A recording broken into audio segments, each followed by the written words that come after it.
My dear friends, good evening. This is our 36th day for meditation, and also for me to answer students' question. For the English section, this has been like a 35 days, and started from last week. I also started a Chinese section. So today will be the 9th day for the Chinese section.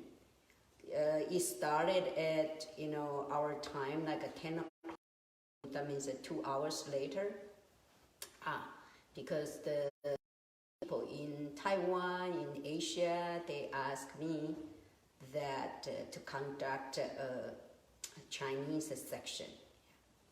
So I feel like I'm quite diligent. Have to work for 2 hours. Okay. Continue, and I hope that your meditation skill getting better and better. The first one, let me kind of give you a review and what we're going to do today. So again, we will start with the body posture. So Buddhist teachings are very systematic. You will find amazing. You almost can itemize. And if you look at most, old contemporaries or done by the monks, the way they make an analysis, also systematically, like a category 1, and then under the category 1, 2, 3, and under the 1, they have A, B, C, D, So it's very systematic. And then for the meditation, very easy to remember. As I mentioned, if we started, when you started, you just tell yourself, okay, the body and mind. And for the body, we have 7 steps to kind of set up your posture. And then you come to the breathing. Breathing here, I have told you about 3 techniques, not include the abdomen. Abdomen basically, I mentioned that used for maintain your health, or when you are, your mind is floating, and then you use your abdominal breathing.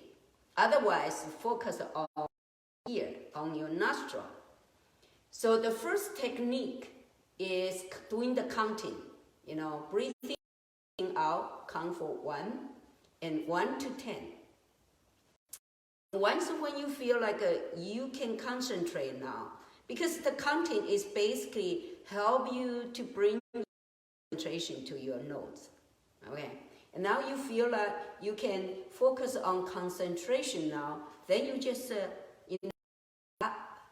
the counting and just following, following the breathing, following, and at that time you have to raise the awareness about the air here, the sensation, the air, the temperature, aware of the air coming in and aware of the air comes out, and also aware about the whole body is full of air, and be aware of your breath is long or short. Of course, in our life, every second we are breathing, but we never pay attention. That means that we are aware of it. So right now, instead of every day, our mind is going outside, what kind of movie I want to see, where I want to go, what kind of things I want to do. Forget about that one. Just on, the function of your body, the breathing. That's life.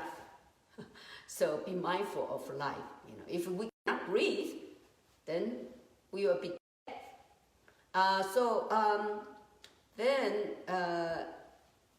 Once when we follow the breathing, and then the third technique I teach you is, when you breathing in, breathing out. That means what? Our body, the function in, breathing out. There is a moment between in and out. There must be transition. That means a stop, isn't it? So you want to be kind of aware of that. You can use word to catch that. The instant. And what is the function for that? Is to bring your focus even more subtle. So then you can easily to get into what we call the concentration, samadha, okay?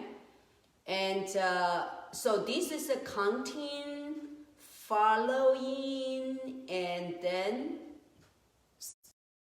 concentration. Right? But in Buddhism, it's not stopped there. Once you feel very calm, you have to rise your inside. That means be aware of the function of your body and see the nature of your body, or even see the nature of the material. Of course, also see the nature of our mind too. Okay, so then started to kind of aware of, you can do the focus on your sensation, on your thought, and see through the nature. And also, I have told you about that, like see the nature of the sensation. Like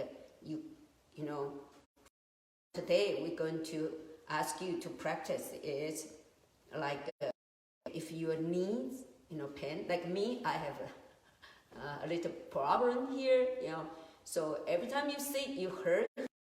You just focus on, where is the pain, P-A-I-N, pain, hurt, and then go there. Where exactly the pain? It's on the skin. It's in the muscle or tender or bone. Kind of go in there and pinpoint, find exactly where the tiny place is. Where is the pain? Where is the sensation? What is the nature of the sensation? Just go there and focus on there. Okay, so this is a vipassana inside. And then, if you find, when you are so focused, then if your mind become kind of going down, you have to rest to do this inside meditation, vipassana. After you do that, you find very tense. What can you do? Okay, go back to breathing in, breathing out, breathing in, breathing, and then follow the breath, and then focus on the stopness, and be calm down, and then start to do inside meditation. You can do this again, this whole procedure, counting, following, stop, inside, or concentration, and then inside meditation, and then return to the previous schedule. And then you do it again and back and forth. And just like you are, what we call to refine the mile, wash away the dirt, and you get the gold. Time your mind becomes so pure. Okay, so now I'm telling you this. It's not I invented. Okay, this is indicated, and also one of the Master Zhi, one of his book called Six Wonders Gate. That means that you through these 6 then will help you to attain the concentration and the wisdom. So the 6 is counting, following, concentration or stop, and then insight, and then return from the beginning, and then finally called pure. Pure, 6 skill. Okay, so doing that again and again. Okay, so now today, let's so you just I have told you all this technique, and you need to pick up the time, longer time and better time for you to practice. And today, focus on the inside meditation, the vipassana. Okay, again, sit, body, breath, and mind.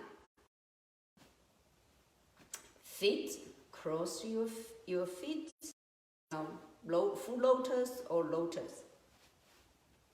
Your back, upright, relax, and your hands here, the thigh touched. Okay, and circulate your body to loosen your muscle and your joints. Okay, clockwise, counterclockwise.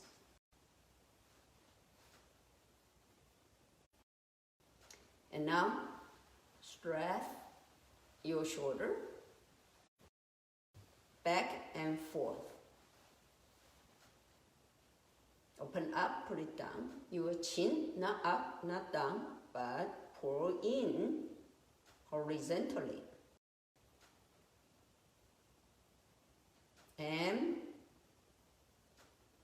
open your mouth, breathe out, exhale the impure air, conjected inside your body. Now you breathe out.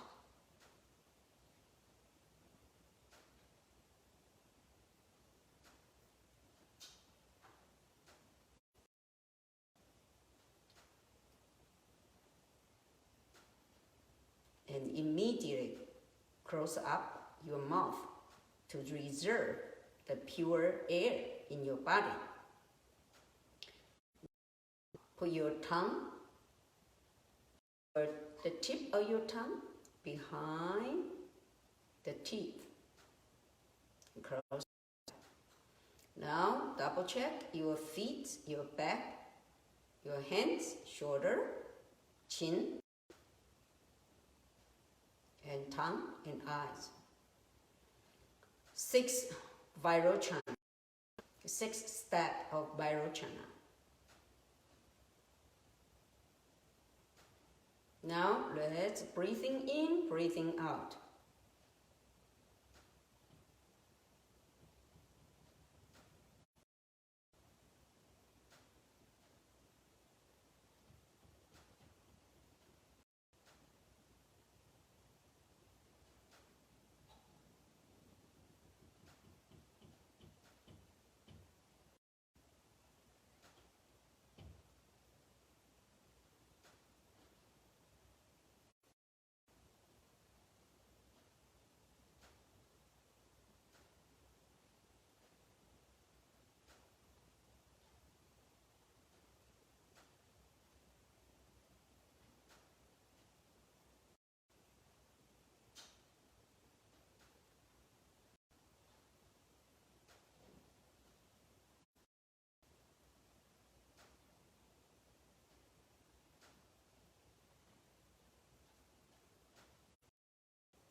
breathing in, the air comes in, the air goes out.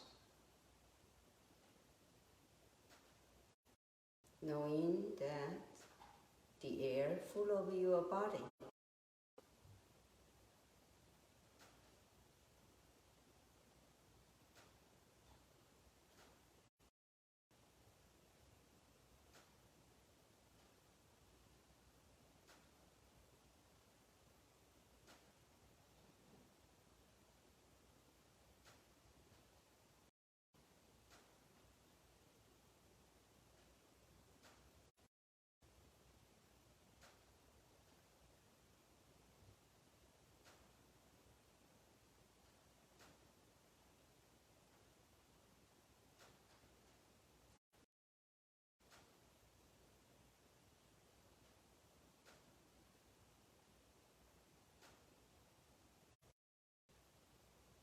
Either you focus on just breathing out, or just on your nostril.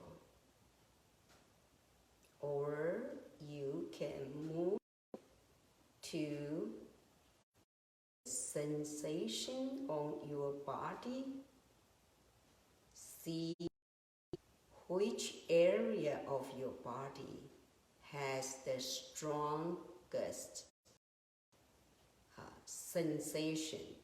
Refer to pain, hurt, or numbness, or heavy. And then go there, focus, and see the nature of the pain.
Let us start it. Metta meditation. Our loving kindness, prayer, and to ourselves and to people we know and the people we do not know. Be free from the infection of coronavirus and other disease, from suffering, be well and healthy. May my spouse, partner, and children be free from infection of coronavirus and other disease, free from suffering, and be well and healthy. May my parents and brothers and sisters be free from the infection of coronavirus and other disease, free from suffering, and be well and healthy. May my teachers and students be free from the infection of coronavirus and other disease, from suffering, and be well and healthy.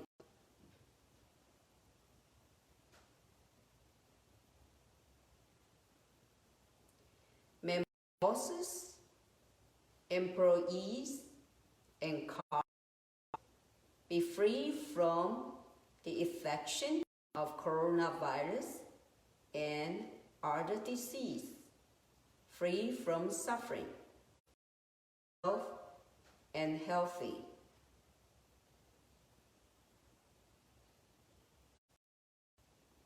May all my friends and neighbors be free from infection of coronavirus and other disease, free from suffering, and be well and healthy.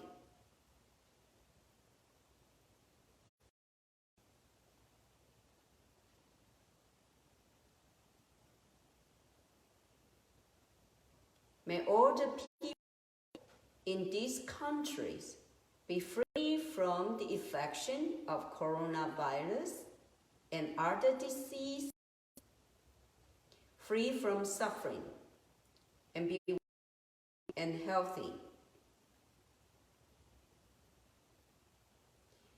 May all the people in this world free from infection of coronavirus and other disease, free from suffering, and be well and healthy.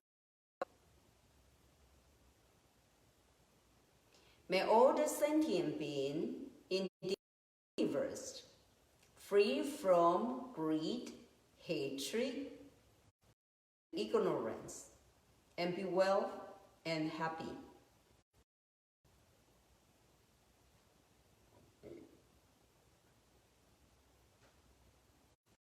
All the doctors and nurses,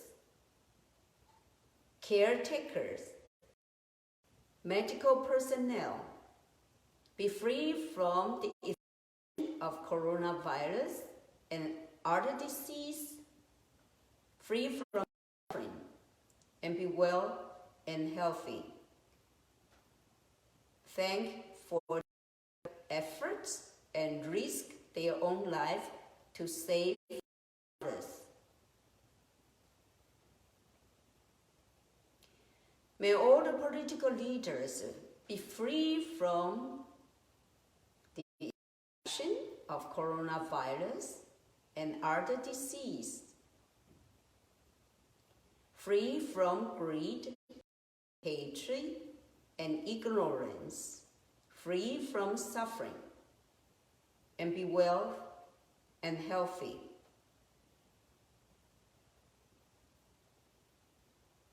We pray that they have enough wisdom and a sense of humanity to adopt a proper measure to save more lives, create a harmonious society, and peaceful world. And we are happy that, British Prime Minister Boris Johnson has recovered from the infection.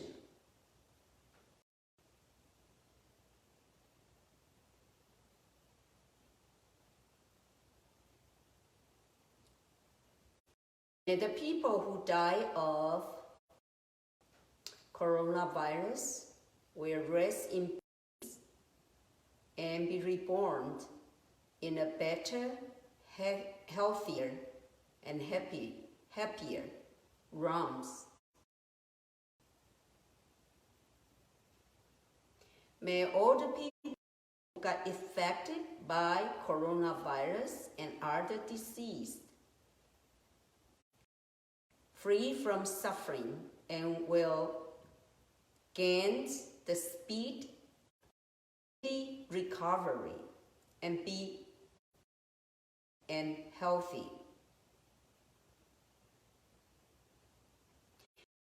The time to pray for your particular individual. I would like to transfer all the merits from the meditation to all the anonymous hero who working to fight with this coronavirus and to save more lives. Amen. Okay, now rubbing your hands, cover your eyes and head, and your head, and ears, and your back, your shoulder, and your arm, your back, your thigh, and your feet and legs. When we're doing the prayer, especially you can tell that the particularly kind of put the object of our prayer and also the content, like an infection of coronavirus. Of course, in the future, you basically can do the prayer whatever you want. Also, to the people, what category the people, especially you like to pray for them. And also, you don't have to speak out loudly. The reason I say that is because I want you to hear. You can without saying. And you also can kind of slow down the pace, kind of contemplate, like in your mind, you visualize, those people. Like when you come to your parents, you like visualize, you and send your prayer to them. And this prayer always very healing, and but never pray for the bad things. Okay, never pray for bad thing happen to other people. Okay, because then the evil thought, the no good thought, create the big karma. Okay, so okay, so then today I'd like to continue yesterday's very interesting question about Buddhism in Mainland China and in Taiwan. And as today I kind of spend, time to talk about Theravada, include all these like in South Asia, Sri Lanka, Burma, Cambodia, Laos, and Thailand. If you ask me about Vietnam, I think Vietnam is and very much about we call Han Buddhism as well. And so that is called Theravada Buddhism. And Theravada means elderly, like an elder, kind of a senior school. And then now we call Han, it's referred to majority Mainland China and Taiwan, and also Korea and Japan. Where I mentioned about Vajrayana. Vajrayana means esoteric, esoteric. And that is referred to Tibetan, the Buddhism in Tibetan area practice, and also Mongolia. Okay, so kind of Tibetan and Mongolia, and of course, now you go to China, then you see the people in the Sichuan area. Okay, so the dream I make it, Theravada, Han, and Vajrayana, and in Chinese we will call Nanchuan, Hanchuan, and Zhangchuan. I think that this is a kind of more distinguished, distinct, like to see the character of this tradition. So in the future, in this Eastover Sangha, in this Eastover resolve this property, in the future we like to set up a public monastery, non-sectarian monastery. We try to bring the different tradition, so it's called non-sectarian Buddhism. Here, we have a small shrine for Theravada meditation and small shrine for Han tradition meditation, and the other one will be small shrine for Vajrayana, practice. And of course, it might be very hard because people have a different practice, and also even in so-called Buddhism. But we hope if we can make it like a constitution, you have all this policy, and then by laws, and also rotate this, system, see whether it will work out. So I think that there will be kind of very rare, probably will be the first one really called non-sectarian public monastery here. So this is the idea.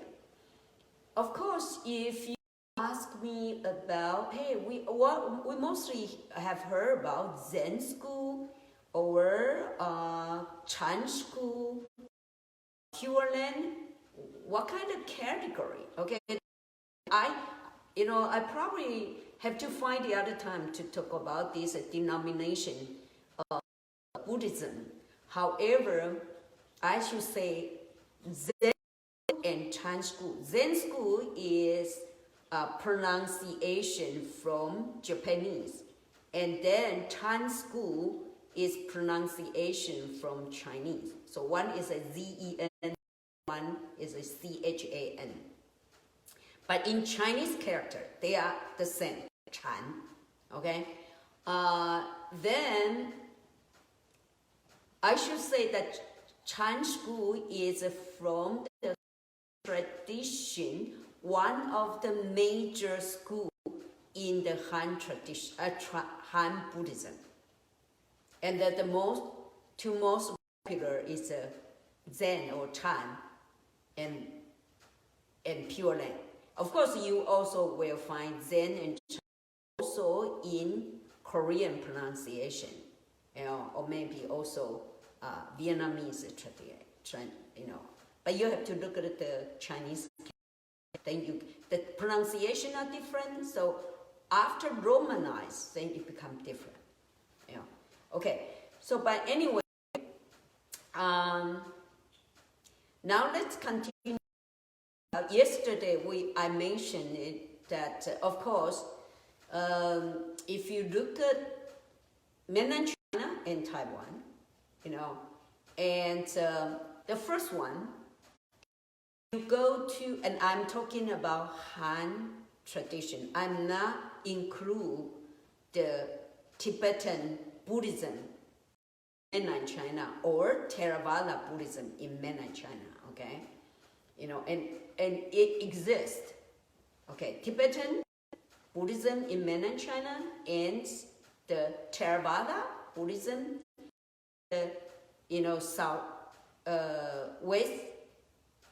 southwest region of Mainland China. Okay. So now if we talk about Han Buddhism, Han tradition Buddhism in Mainland China and Taiwan, and you almost can tell the first one, the text almost identical. They recite the Heart Sutra, Diamond Sutra, Tapa Sutra, and they are doing the chanting.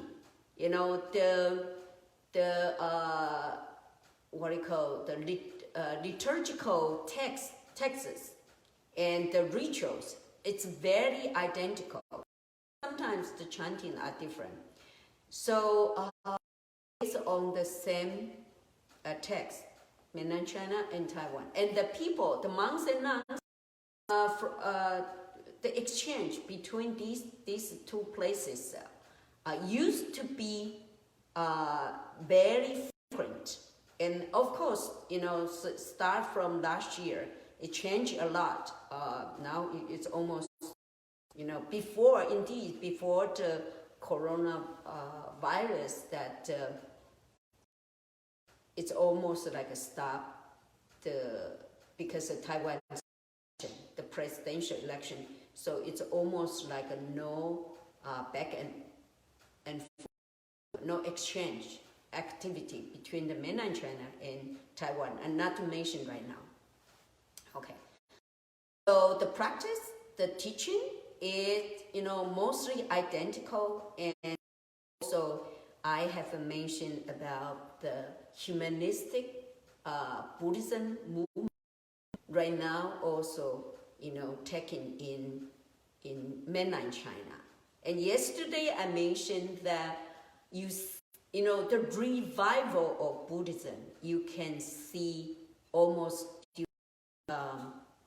like started from 70s, 78, especially for this year, that the major religion in Taiwan, I can tell you, it's a Buddhism, and also very successful, and of course also mixed with Taoist, Ma Zhuwen, Guanggong, all these folk religions, faith practice. And now we talk about revival of Buddhism in Mainland China. It also started at 1980, and for recently, these the past 20 years is like a mushroom, flourish. It's amazing, and then we were so happy to see all the constructions in Mainland China, and also lots of people doing practice. If you go to all these sacred mountains, and the building are new, even though we have kind of missed the history, the ancient, but anyway, it's very modernized in all these Buddhist monastery as well. And also, monks and nuns, now more young people join the order. And of course, that most of the temple in mainland China, they also have kind of a separate. This temple is for monk and this temple is for nun. And one of the most famous and biggest assembly of nuns is located in mountain Wutai, Pu Shuo Shi, and the head of one of the senior nuns, and I respect her a lot, So you can see the richness of the Buddhist culture in the mainland China. Of course, Taiwan, it's very successful. Is the way they educate the lay people, and also very organized. So every time when the world have some kind of a disaster, Taiwan's Buddhist community has done a great job. And also that, if we talk about kind of 5 mountains in Taiwan, the first one, if we mention Foguangshan, amazingly, if Foguangshan is, you see, over thousands of monks and nuns. And so I think that keep, Foguangshan means a Buddha mountain has kept, kept the monastic tradition, and they give a monastic training very well as well. Of course, they also focus on education, so they have built a university. Talk about university. It's amazing. Like in Taiwan, you will have several universities are founded by Buddhist and Buddhist community. So that means they are financially, got a big support, and so they focus on education. And one is called 慈济. It's a compassionate relief. Now I'm talking about Taiwan. So they train the lay people, mostly doing the charity. So they have, people, they has a nickname has been called like Buddhist Red Cross, Cross Association. And so they also very good with the charity, disaster relief, and very international as well. And Mountain Dharma Drum by Master Sheng Yan, and he himself is a scholar, a PhD from Japan. So his organization is a very intellectual approach, and also the monastery has started a project called Beta, digitalized Han tradition, the canon, from the Han tradition Buddhism. This canon used mostly by mainland China, Taiwan, and Korea, and Japan. It's the Han language, and so they come up with it. They in charge this, Beta, very successful. Also, the other one referred to will be Zhongtai in the Nantou. That's also many young people. The master is called Weijue. Maybe I was, I was pronouncing yesterday, but Weijue. The other one will be the mountain, Lingjiu, by Venerable Xin Dao. And Venerable Xin Dao was Master Xing Yun's disciple in the early, period. And Xin Dao very much get involved with UN, United Nations, international interfaith dialogue activity. So these are kind of a major Buddhist school in Taiwan. Of course, don't forget that in Taiwan also has a organization called Chinese Buddhist Association. It's kind of supposed to be orthodox, organization, but when after Taiwan live up the band or live up the law, then all the Buddhist organizations really, have a lot of freedom. So when you go out to abroad, you need the permission from Chinese Buddhist Association. Yeah, but that is more like Chinese Buddhist Association.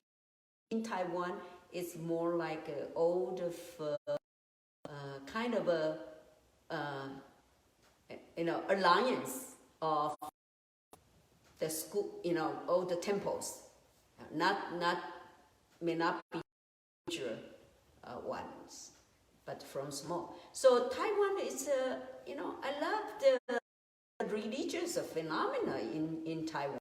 Maybe you also ask me, how about Christianity or even Catholicism, and then has Qingzhenshi,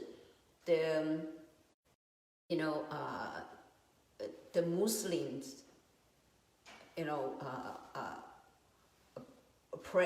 prayer place. It's a of course that won't consider as a major or the faith in Taiwan. I can tell the Taiwan mostly Buddhism and Taoist folk religion. Yeah. But you can build a temple here, Buddhist temple here, Taoist temple here, church there. So there was that much restriction about the if you want to build a temple or the practice. Yeah. And in mainland China, as I mentioned, that you need to build a temple on the old site. And the other one is, of course, that if they still have the policy that monks and nuns from Taiwan to be the abbot, in the monastery in mainland China. And of course, one time my dialogue with a member from we call CPPCC, Chinese People Political Consultation Committee, and I kind of I say, hey, you know what? Why don't you let Taiwanese to be the abbot or abbess in mainland China? I say that policy let me feel like I'm secondary citizen. Yeah. And of course he answered to me and said, no, it's not permissible. Well, what I want to say is, the Buddhist culture, it's very rich, and it's a great asset of Chinese culture, a Chinese tradition. So we need to have the faith, the confidence on the culture. And it would be too bad that, if we make everything too much political size, right now, the situation now, it's not really a good phenomenon, because I think that besides politics, we have to see the humanity.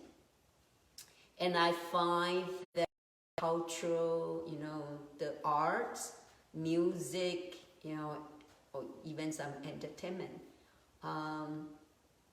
it's a it's a great essence of humankind.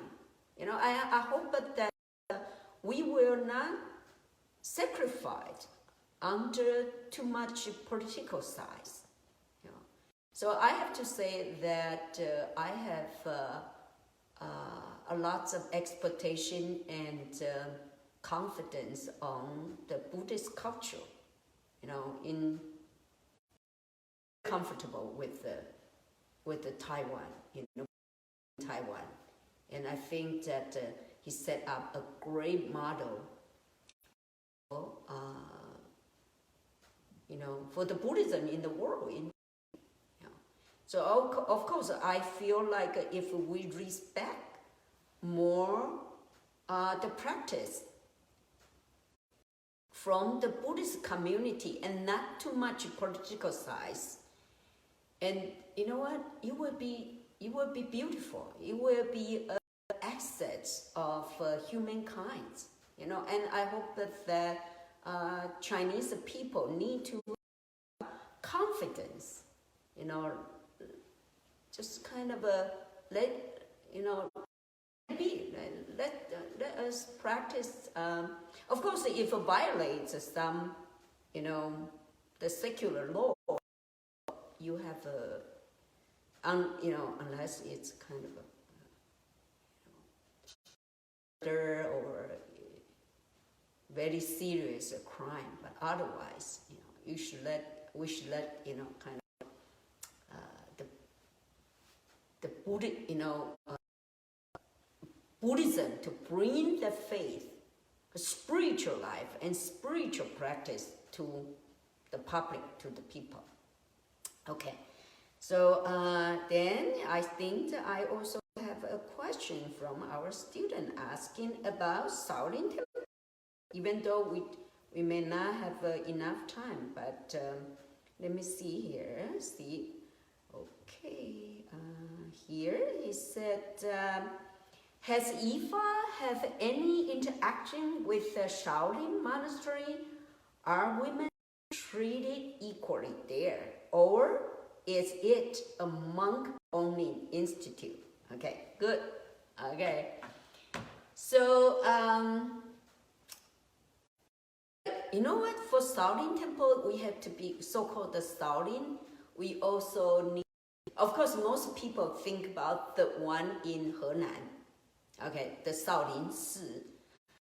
I just want to tell you that last year, our HBML, Humanistic Monastic Life Program, our program for college students, was held in Shaolin Temple, but in the south, that means in Fujian, in the south of China.